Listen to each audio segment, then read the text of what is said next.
All right, good morning, everybody.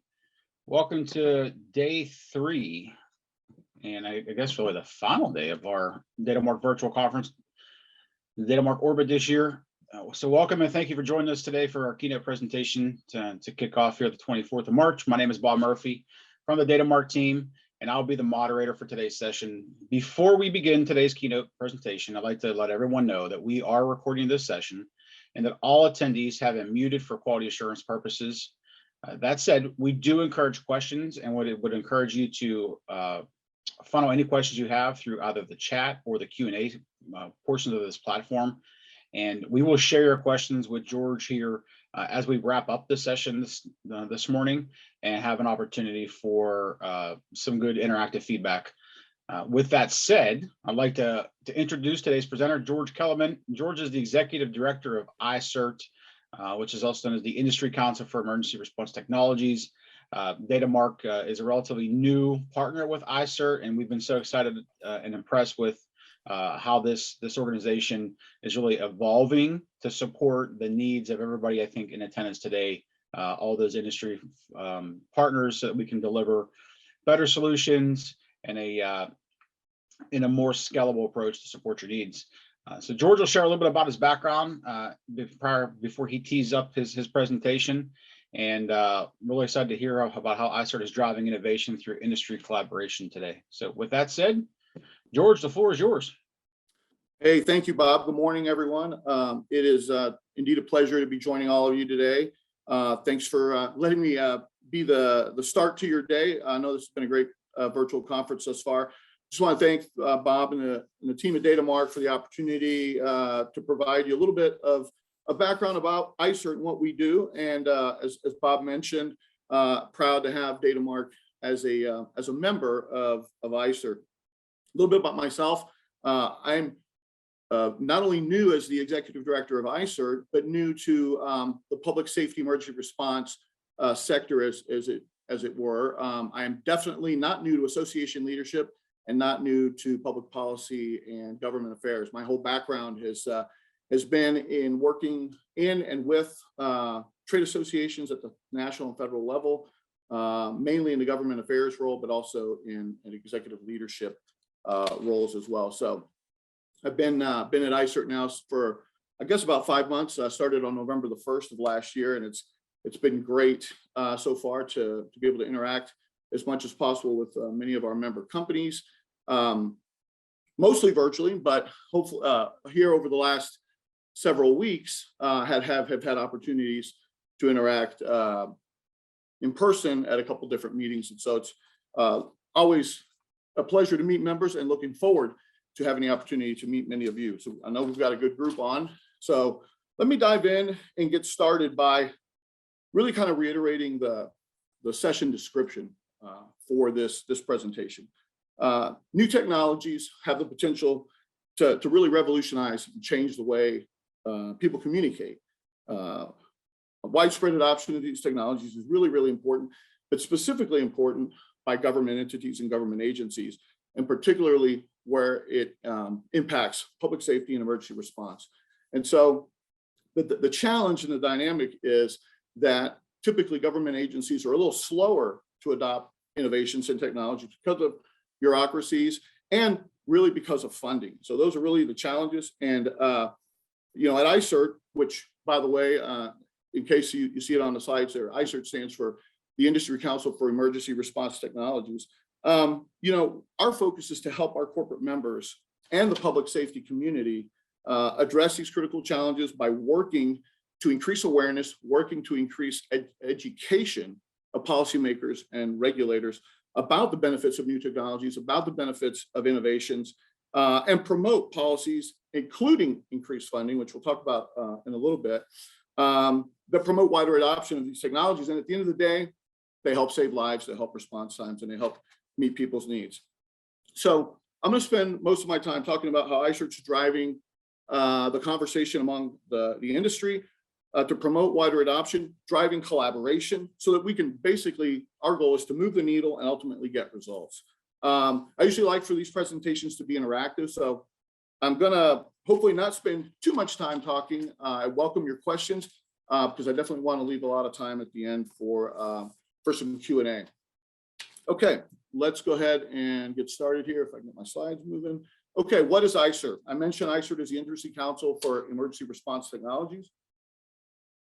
We are the only trade association, we're a Washington, D.C. based trade association, and we're the only trade association that's exclusively focused on the emergency response technology and related equipment sector. So what does that mean? We're the voice of industry. We're the voice of all the manufacturers, the makers, the developers, the implementers of emergency response systems, equipment, software, and technology. Our mission is to drive innovation in the emergency response sector. We do this to promote growth throughout the industry and promote investments in new innovations and new technologies. Our members, we currently have about 72 members, are the nation's leading public safety communications and technology companies, including, as I mentioned, manufacturers, software developers, system integrators, service providers, and others. And our approach at iCERT is really focused on three areas. Facilitating collaboration, and with collaboration being sort of the topic of this presentation, I will tell you, collaboration is in our DNA. It's the thread that runs throughout everything that iCERT does in any of the work that our various committees do, whether it's internal or external, and I'll be able to expand upon that a little bit during my talk. So let me see where I was here. We promote the three areas. We facilitate collaboration among our members, among the greater public safety community and emergency response sector, and other various stakeholders and interested parties to, again, with the goal of improving emergency response, innovating it, and ultimately saving lives. Number two, we advance federal and state policies, mostly federal policies, that bring about these improvements in emergency response. And although we don't play specifically at the state level, with rare exception, much of the work that we do at the federal level definitely trickles down, particularly in the areas of funding. A lot of the work that we do in promoting and lobbying for funding for the 911 system, as it were, ultimately find their way to states and localities through grants from the federal government. And then lastly, we develop best practices for the industry through a variety of our committees and working groups, which I'll talk about here in a little bit. So building strong collaboration. As I said, collaboration is in our DNA, and it's that common thread that runs through everything we do. You know, we promote collaboration, and it's definitely one of our key strengths. And our primary focus is to provide an environment, you know, essentially a safe space within the association where our member companies can network with one another. They can work together to solve problems. And, you know, if you stop for a second and think back, you know, a lot of associations trade associations specifically, are made up of essentially inherent competitors. That's no different from the way iCERT is. All of our member companies, in many instances, are in healthy competition with one another for business, for opportunities with government entities at all levels. And so, you know, understanding that that's a dynamic, we definitely want to and have been successful at creating a safe space where company representatives can work together, can roll up their sleeves, can perhaps sometimes even find opportunities to work with one another. It presents business opportunities, but at the end of the day, moving the needle and moving the ball down the field in terms of promoting innovation and promoting adoption of new technologies and everything that it takes to do that as it relates to policy, so that lives are saved at the end of the day. You know, much of the most important work that happens, you know, sort of the venue that this takes place in within iCERT is within our structure of committees and working groups. All of our members are allowed to participate in these working groups, and as many working groups as they want, regardless of the size of the company. So from, you know, just to give you an example, from companies as large as Amazon to companies as small as having one or two individuals that are in their companies can participate. And I think that, you know, going back to the safe space analogy, it also gives everyone a seat at the table. You know, there's not very many instances where, you know, a very small company that's still trying to find their way probably has a niche sort of innovation or a niche technology that they're already working to get engaged has the opportunity to be in the same room on a regular basis with their larger counterparts, with the Amazons and Motorola's, all the phone carriers, the wireless carriers. So that opportunity is very significant and very valuable, particularly to many of our smaller companies, as it is for the larger companies, the ability to network and interact and build those relationships. Specifically, iCERT's policy committee, I'm going to spend a lot of time focused on the work of the policy committee, and I'll talk about some of the other committees as well, is focused on advancing sound policies that'll help promote investments in new technologies. Our primary focus is federal legislation and regulatory activity at the FCC. And we'll talk a little bit more about that in just a minute. The policy committee has 3 working groups that support the work of the committee. The Public Safety and Communications and Interoperability Working Group, the Cybersecurity Working Group, and the GIS Working Group. And I know that the GIS is very, very important to a lot of the folks that are on this morning. So our GIS work group was recently established, actually at the very, very beginning of this year, because iCERT recognized 2 reasons, really, because we recognize the importance and the critical importance of GIS in the nation's implementation of next generation 911 or NG 911 systems. And we established a work group to bring more industry resources to bear on a GIS issue. You know, we have a couple of annual member meetings every year, one in the spring and one in the fall. And we had just had our member meeting in December, and GIS was actually a pretty, it was a significant theme, and was talked about a lot. We had quite a few, 2 or 3 really interesting presentations about GIS. And so as we, at iCERT have been working on NG 911 from a policy perspective, NG 911 funding from a policy perspective, from a government affairs and federal lobbying perspective, we understood that, we need to start thinking about all the key components that go hand in hand with this and make sure that we're bringing everything to bear as we have these discussions that will hopefully yield the federal funding or the federal investment necessary to fully deploy NG 911 across the country. So the GIS work group's initial focus is going to provide input to what is known as a nationwide GIS assessment project, which is actually being run out of the National 911 Office. iCERT was approached at the end of the year and asked to provide 2 members to the nationwide GIS assessment project, and we were able to do that. The project is going to assess the current state of GIS within the 911 community across the country. It'll include information about the benefits and challenges of national GIS uniformity and the sharing of GIS data among 911 professionals, as well as identifying the resources that are necessary to achieve interoperable GIS data nationwide, and then ultimately recommend strategies for executing that plan to do so. And as I mentioned before, as the nation is evolving and rolling out NG 911, and hopefully we'll get a significant federal investment over the next year or 2 that'll make that happen even sooner, this component is going to be a very critical piece to that.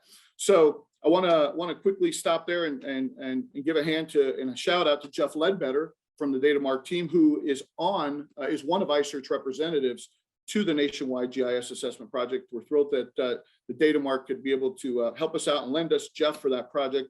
And then Sam Bard from Motorola Solutions is our other representative to the project, and they are co-chairing our GIS work group, because ultimately the work that project within the 911 office does is going to really be the focus of the work group, and then it'll evolve over time.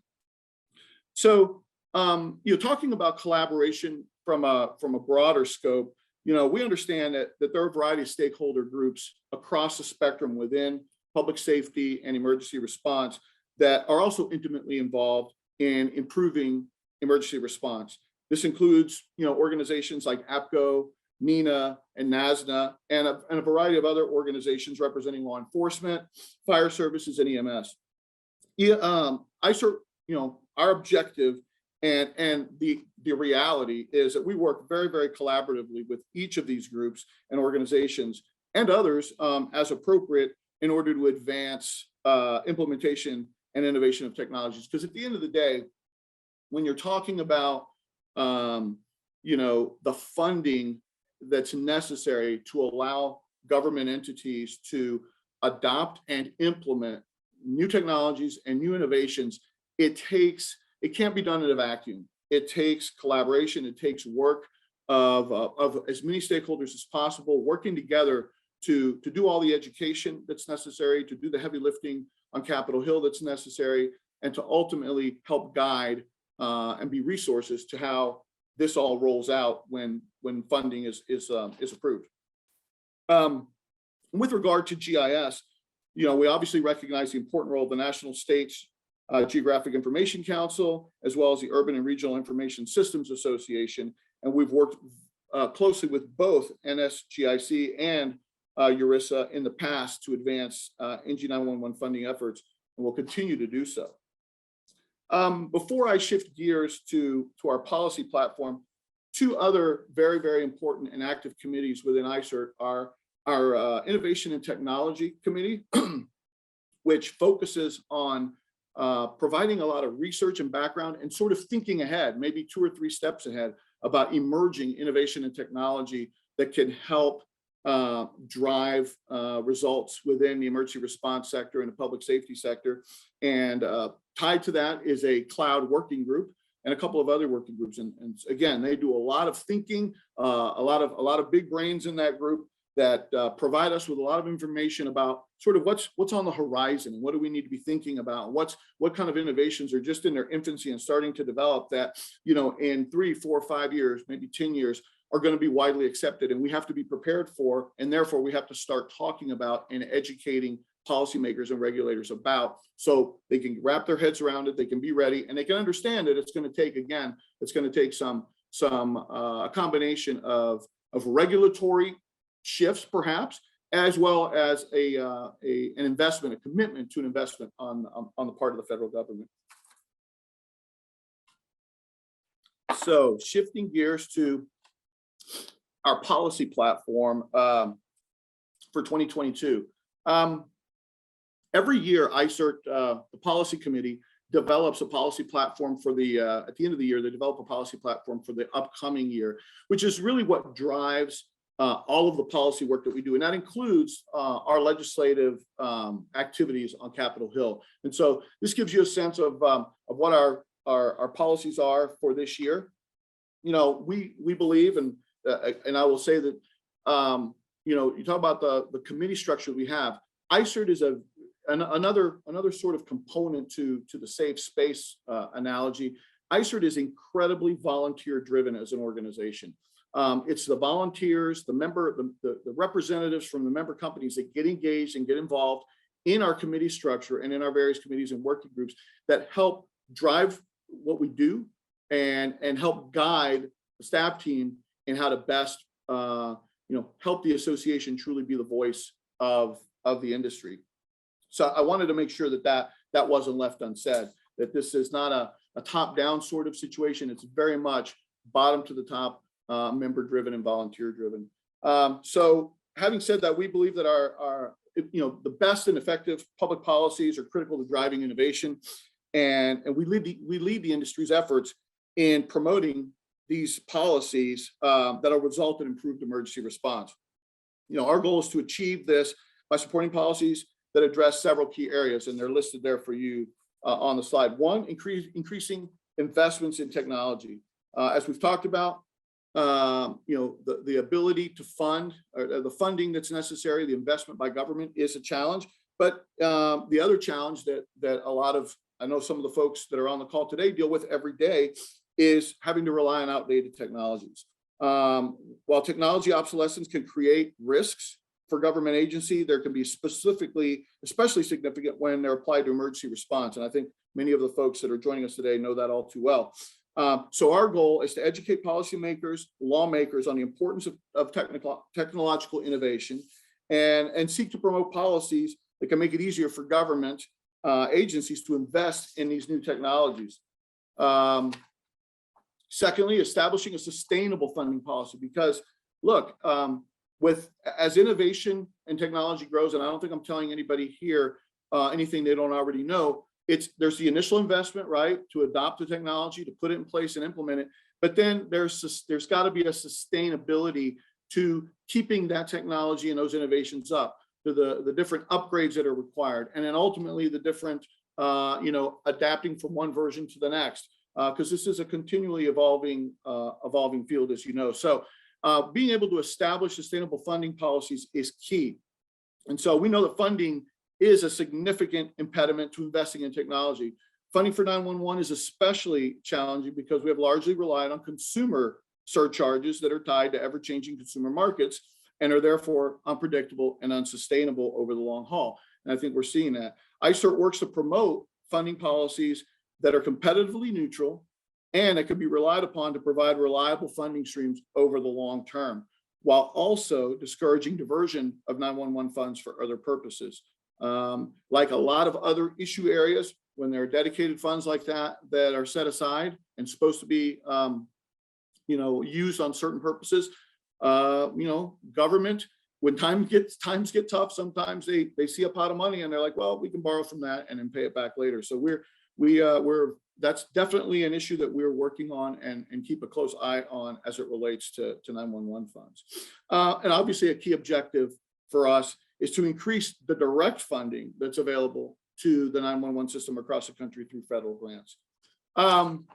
Thirdly, promoting and conformance to open standards. iCERT's a strong advocate for systems and services based on open standards, especially as we evolve into next generation 911. While it's important to the operation of emergency response systems, they are also important to promoting and expanding competition in this sector.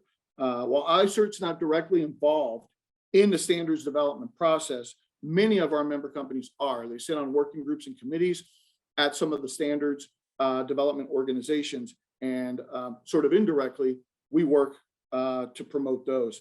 We work with our members to support the policy work, as I just mentioned, and we're actively advocating for policies that recognize and support the important role of standards. Promoting interoperability. This is along with GIS, a huge focus for us this year. Implementation of open standards is an important part of the effort to promote interoperability. Our interoperability work group, which has helped to lead the industry's efforts in this area, has educated policymakers, stakeholders on the interrelationship of standards and interoperability. And we're working to promote effective best practices. While most of our work to date has been focused on the interoperability of NG911 systems, they're also involved in related work in the areas of NG911 to LTE interoperability, as well as CAD to CAD interoperability. So interoperability as a major issue area is a huge focus for us. In fact, earlier this year, the iCERT, we publicly recommitted to our position in supporting interoperability in all areas, given how critical this issue is as we evolve, and it'll continue to be as we evolve into NG911 and hopefully soon full deployment of NG911 nationwide. And then lastly, and certainly not least, protecting against cyber threats. As we know, any technological innovation doesn't happen without risks. We hear about cyber attacks every day in different settings, and we know that government is particularly susceptible. And so doing everything we can, and through the work of our cybersecurity work group, it helps guide our member companies on the latest cybersecurity developments, which then that affect emergency response, which then can be translated to the work that they do individually with their customers or others that deal with emergency response or in emergency response and public safety on a day-to-day basis.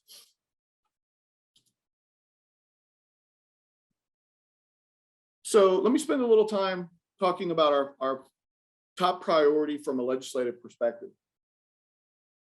And that is advancing next generation 911, specifically next gen 911 funding.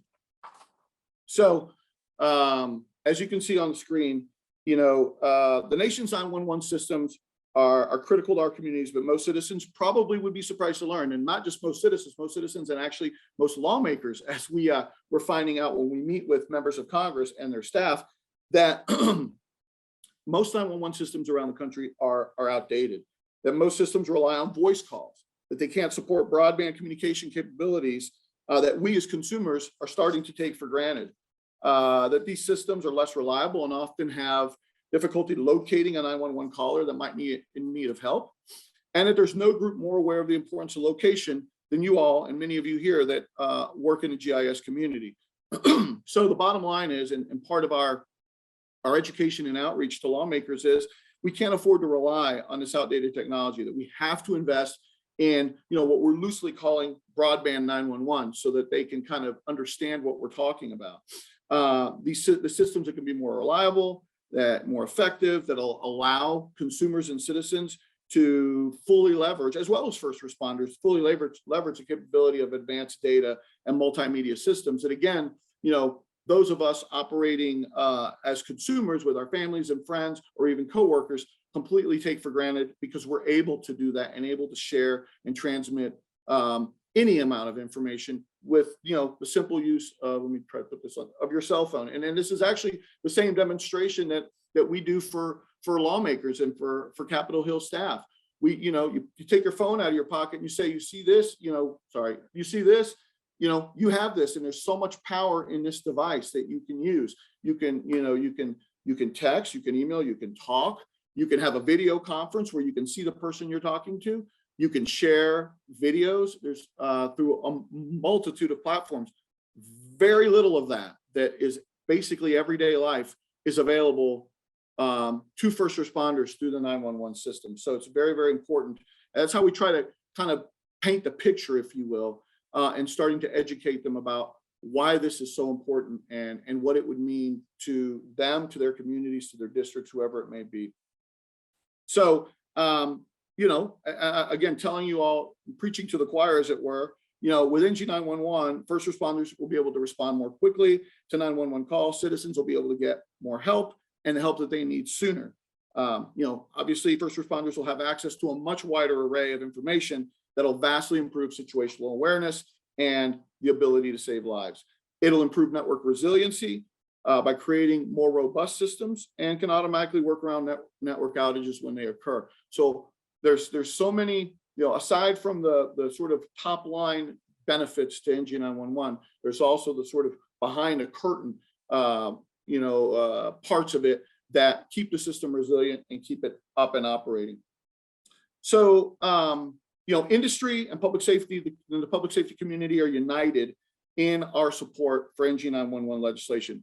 In fact, iCERT worked collaboratively with NENA, NASA, and the Public Safety NG 911 Coalition to develop a legislative framework that everyone can support. And so that's what we've been working on over the course of about the last year or so. We've had some steady progress, but we're still not there yet. And, we're going to keep pushing to get that done. We've also worked with congressional staff, as I mentioned, on both sides of the aisle and in both the House and the Senate. So, and we remain optimistic that with the continuing level of work that we're doing, the continuing level of education and awareness that we're doing up on Capitol Hill, that hopefully, we're optimistic that in the next year or so, we can hopefully find an opening or kind of take advantage of an opening to allow for passage of very much needed NG 911 funding legislation. As I've mentioned, federal action is needed to make this a national priority. We can't delay any investment. This is all the stuff that we continually tell folks on the Hill, that the frequency and intensity of disasters is increasing, and that we have to invest in NG 911 systems that allow us to respond more effectively. As we've mentioned, funding is the most major obstacle, and we need Congress to make this a national priority. And that's part of our messaging in the education and awareness that we do on Capitol Hill is, getting them to understand it so that they see that this should be a national priority and that this should be an investment that the federal government makes in communities across the state. Communities across the country.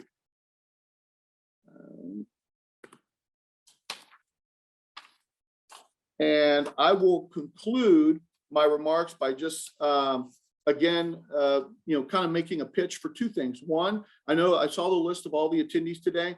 To the extent that any of you are involved with, various organizations, professional societies, associations that may be involved in particularly the NG 911 funding issue, please continue to get involved, lend your voice, talk to your members of Congress.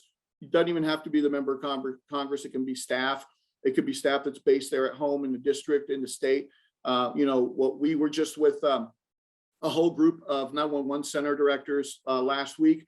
We said, bring them in, invite them in, even if it's just the staff. They love to do that stuff. They love to do the, quote unquote, dog and pony show. They put that stuff in their newsletters. They put it on social media. So the more visibility we can give this issue and the louder the voices can get, the better off we'll all be.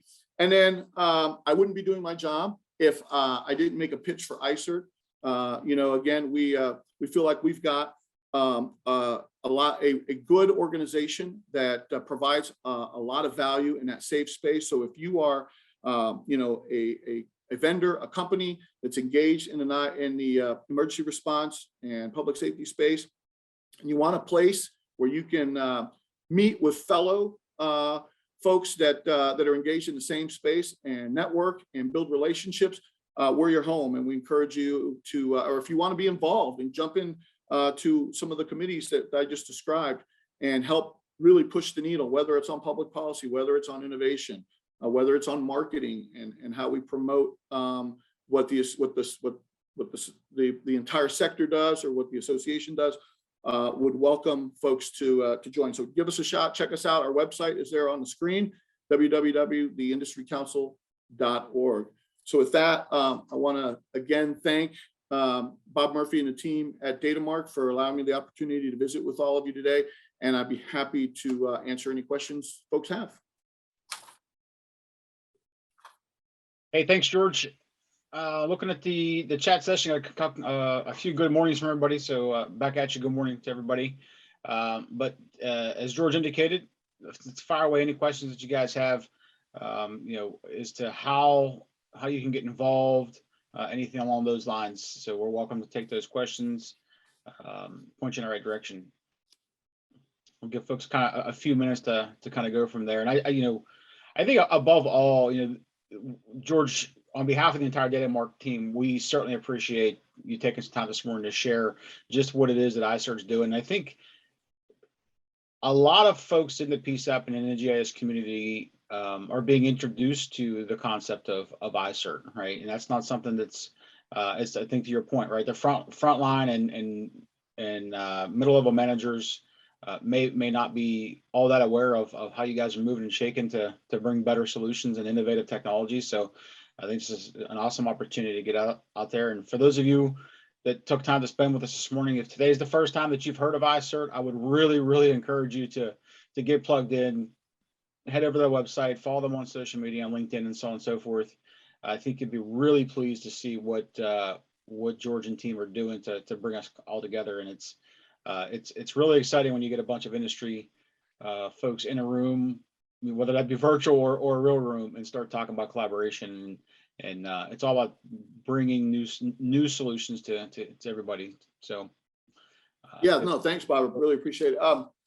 Yeah, collaboration is the name of the game. So I mean, I know for the folks that are on that are that work at a PSAP or connected to a 911 center, I know Nina and Nasna, those are your groups, and that's perfect. We worked very well with them. Some of you are involved with APCO. We worked very well with them. So that collaboration is already going. And to the extent you can help further the collaboration through your work with those groups, that's great. To the folks that are on that are from industry, and if this is you haven't heard much about iCERT or you wanted to learn more, we welcome you giving us a look, and certainly welcome you wanting to get involved. Just if you want to get involved, I think we're the place for you. Totally agree. I don't see any questions in the chat. I don't see anything coming through the Q&A. So that, I think, rather than be labored, I think we'll let folks get about the rest of your day. But again, in closing, thanks everybody for attending this morning. It's a pleasure to do this for the third year in a row. And it's a pleasure to bring folks like George and give him a platform to talk about the good things that folks are doing to support you guys. And it's an honor to be here. We are wrapping up a little bit early. So that being said, we invite you to get another cup of coffee, finish your breakfast, whatever it is that you've got going on this morning like the rest of us, and join us for our next session coming up at 9 a.m. Pacific time. So here in just 24 minutes, we'll start the next session. And that is with our own Jeff Ledbetter that you heard George talk about. Jeff and Leanne Magoski, who is the now one director of Monterey County, California, are going to do a session on how we are employing TDI, or technology differentiation and innovation, to accelerate public safety GIS. So you'll hear in that session how DataMark and others in the industry continue to utilize those innovative technologies to accelerate capabilities to support you in what you're doing each day. So it should be a good session, and hope everybody has a good day. And above all, thanks for what you're doing to support the community. You guys are really the ones that are moving the needle and holding us accountable from an industry perspective. So we appreciate that, and we look forward to seeing you all again. Have a great day.